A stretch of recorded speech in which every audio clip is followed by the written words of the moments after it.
Ah, tá gravando. Oi, tudo bom? Boa tarde. Tô aqui novamente com vocês para esclarecer alguns tópicos que ficaram obscuros. Desculpa. Eu tô falando um pouco baixo porque a menina dormiu agora. Então eu tô aproveitando esse tempinho para fazer esse vídeo com notas de esclarecimentos. Também algumas dúvidas que algumas pessoas, né, deixaram assim, comentaram. Não nos comentários aí, mas comentaram comigo. Então tá, vamos lá. O primeiro tópico foi que eu não orei. Vocês me perdoem, mas eu vou orar quando for o Gênesis 3. Podem ficar tranquilos, eu vou orar, vou fazer aquela oração com vocês e me desculpa mesmo. Não vou pedir like, também não, assim, não vou ficar, tipo, mendigando um biscoitinho, não sou biscoiteira. À medida que vocês forem assistindo o vídeo, que vocês forem achando os vídeos interessantes, que o Espírito Santo forem tocando no coração de vocês, se vocês quiserem compartilhar com pessoas e dar likes, fiquem à vontade. Mas isso, eu não vou fazer disso uma regra nos meus vídeos. Eu acho que é sobre aprender. É muito mais do que você ganhar um like, é muito mais do que você ganhar uma medalha ou você ganhar uma placa ou alguma coisa assim. É sobre conhecimento, agregação de conhecimento, tá bom? Então tá bom. Vamos lá. Tópico sobre as vestes celestiais. Sobre as vestes celestiais que eu estava falando, que eu estava me referindo, sobre as princesas da Disney. Então tá, então vamos lá que eu vou explicar para vocês. Esse tópico em questão, ele foi tratado em 1 Coríntios 15, versículo 39. Ele fala que toda carne, ela é de uma espécie.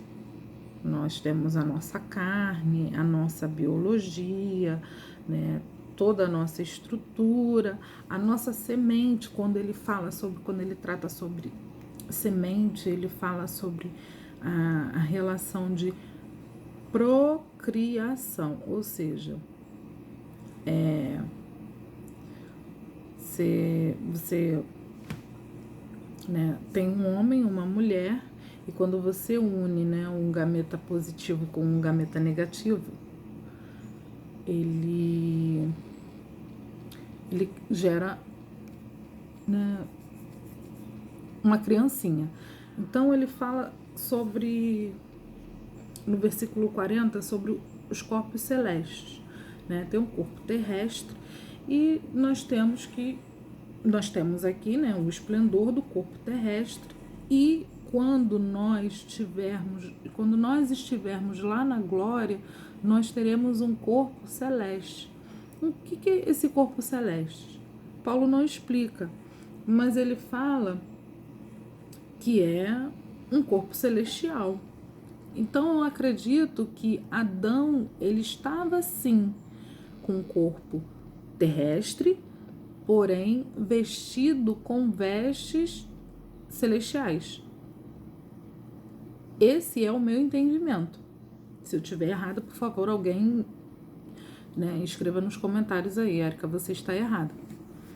Mas eu acredito sim que ele tinha um corpo terrestre vestido com vestes celestiais, tá certo? E a base desse versículo, desse meu entendimento, é 1 Coríntios 15, 40, tá? Sobre o sábado. Gente, quando é uma questão de entendimento, por favor. Quando Deus é um ser humano muito Deus é um ser, tá? Porque o judeu ele entende Deus como ser, né? Como o único, a única coisa que é, né? Nós podemos ser ou não, mas Deus ele é a única coisa que é. Então vamos lá. Deus é um ser que ele é muito didático, né? E como todo pai, ele conhece seus filhos. Então, o que acontece? Ele sabe que o ser humano, ele aprende muito mais. Ele sabe que o ser humano, ele aprende muito mais quando você exemplifica do que quando você explica. Então, quando você dá exemplo, o ser humano ele tende a seguir esse exemplo. Então, o que Deus fez lá no Éden para Adão? Ele pegou o sábado, ele separou o sábado, ele guardou o sábado, ele santificou o sábado. Por quê? Deus precisava de descanso? Não, gente, Deus não precisa descansar. Deus não é homem para se cansar, né? Então ele fez aquilo para quê? Ele fez o sábado para o homem. Ele fez o sábado para o descanso do homem. Ele não fez o sábado para ele descansar, para ele curtir, para ele relaxar. Não, o sábado foi um dia que ele falou, não, olha, esse dia é um dia de descanso. É um dia que você vai descansar. Porque 6 dias você vai trabalhar, mas no 7º você vai descansar. Porque eu também estou guardando, né? Então, quando Deus guarda o sábado, ou quando ele, né, descansa, quando a Bíblia mesmo, ela relata, né, que fala que Deus descansou, Deus descansou, não foi porque ele estava cansado, não é porque ele é um ancião de dias, que ele estava cansado, que ele fez a obra da criação e ele estava querendo descansar. Não, ele fez isso que é para o homem seguir o exemplo, porque o sábado foi feito para Deus, tá? E o que acontece? Deus ele guarda o sábado até hoje, porque tem um versículo na Bíblia que eu gosto muito, né? Que ele fala assim, porque eu, o Senhor, não mudo. Por isso que vós não sois consumidos. Então, se Deus guardou o sábado lá no Éden, lá no início, ele não vai estar guardando o sábado hoje, nos dias de hoje? Claro que sim, gente, ele não muda. Se Deus é bom no início, ele vai ser bom também no fim. O homem ele só vai colher aquilo que ele planta. Ah, mas tem uma série de vertentes que as pessoas entram no meio, entram na questão. Gente, pelo amor de Deus. Ah, mas Jesus ressuscitou no domingo. Então, o dia... Não, gente, ele ressuscitou Ele ressuscitou no domingo porque ele guardou o sábado. Até para morrer, Jesus escolheu ressuscitar no primeiro dia da semana. Por quê? Porque ele estava guardando sábado. Como é que ele ia dar exemplo? Porque Jesus cumpriu a lei até o fim. Ele não veio para mudar a lei. Ele não veio para abolir a lei, né? Ele veio para dar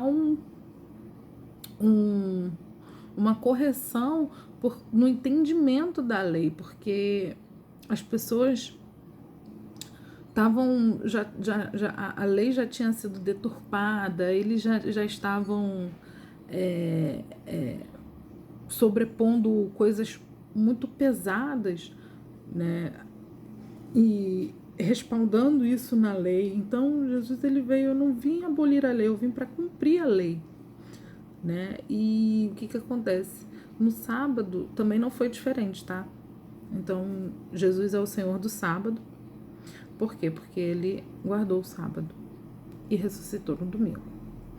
Tem uma obra que depois eu quero que vocês deem uma procurada. É uma tese de PhD do... O nome é Do Sábado para o Domingo. Ele foi o único não católico, essa tese é de 1977, ele foi o único não católico na Universidade Pontífice de Roma que fez uma tese e a Igreja Católica assumiu publicamente e ainda assinou e deixou essa tese sair,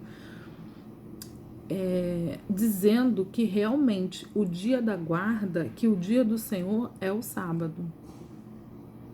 Depois, se vocês quiserem, e as pessoas que tiverem meu zap, vocês podem me pedir, eu envio para vocês essa obra que eu tenho, essa tese. Ela é de 1977 e a capa dela é até uma capa francesa. Então, tá. Deixa eu ver outro tópico também que falaram comigo. Jesus é o Senhor do sábado, ressuscitou no domingo para guardar o sábado. Sobre o Mateus. Desculpa, gente.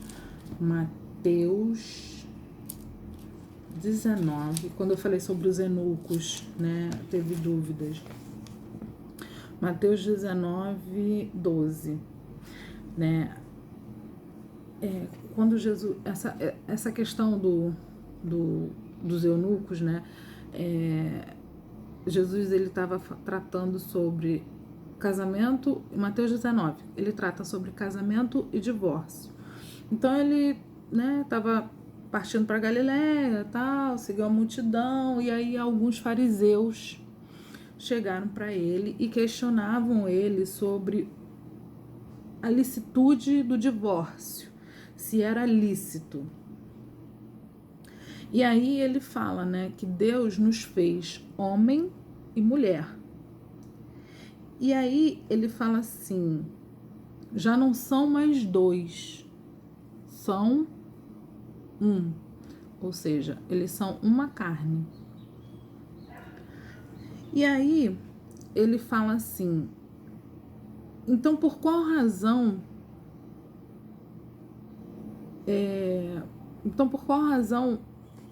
Moisés manda dar a certidão de divórcio à mulher e abandonar a mulher? Na verdade, os fariseus, eles estavam tentando procurar uma brecha, alguma coisa que pudessem pegar Jesus, né? Era uma pegadinha isso.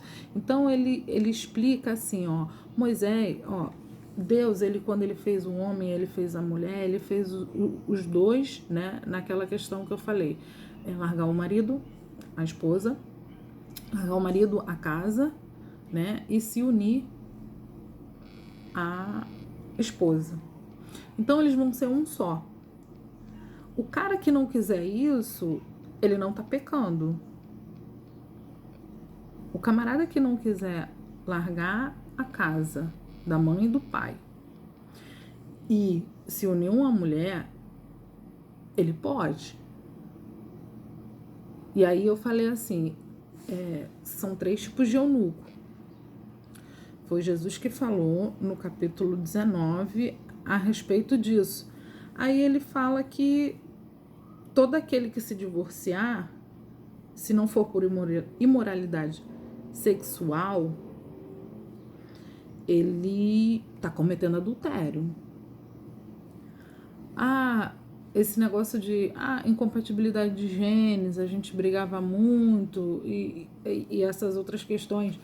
Jesus, ele trata desse assunto dessa forma, tá? Ele estava explicando que se não for por imoralidade, traição, entre outras coisas, tá? Que aí quando você vai analisar tudo direitinho aqui, todos os pormenores, eu tô falando de uma forma geral, de um grosso modo.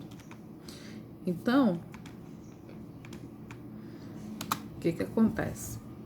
Ele falou assim, então os discípulos consideraram, se esses são os termos para um marido se separar da mulher, então não tem vantagem nenhuma casar. Ou seja, se eu só posso largar minha mulher se ela me trair, então eu nunca vou largar minha mulher, porque a mulher, em regra geral, a mulher, ela não trai, assim, né? Ela não tem essa inclinação como o homem tem. Então ele fala assim, então não é vantagem casar, eu prefiro ficar sozinho. Aí Jesus, ele vem e trata sobre aquela questão. Jesus ponderou. Olha só o que ele falou. Nem todos conseguem aceitar essa palavra. Ou seja, que você quer casar? Tudo bem, você vai casar. Mas tu só vai poder se separar da sua mulher se ela for te trair. Se ela te trair. Se ela não te trair, tu vai ter que ficar casado com ela pelo resto da vida. Olha o pé quebrado que Jesus botou o pessoal. E aí, ele ponderou e falou assim, nem todos conseguem aceitar essa palavra. Somente aqueles que têm a quem tal capacidade é dada. E a quem tal capacidade é dada? Aí ele vai falar, pois há alguns eunucos que nascem assim do ventre de suas mães, outros que foram privados de seus órgãos reprodutivos pelos homens, e há outros ainda que se fizeram assim celibatários por amor ao reino de Deus. Ou seja, né? Por amor aos céus, por amor a Deus. Então são 3 tipos de eunucos. Então quando ele fala assim, larga o homem à casa dos pais e vai se unir à mulher, se você não quiser, beleza. Mas você também não vai poder ficar, né, na casa dos seus pais, tipo, se tocando, né, se explorando, né, explorando sexualmente o seu corpo, lá se conhecendo. Então, é nesse sentido quando eu falei para vocês, né, da questão do eunuco, em Mateus 19, 12, tá? E eu acho que é só, eu acho que eu respondi todas as questões. Se eu não respondi, depois vocês me dão um retorno, um feedback, que com certeza eu vou estar respondendo todas as dúvidas de vocês, tá bom? Fique com Deus e boa tarde.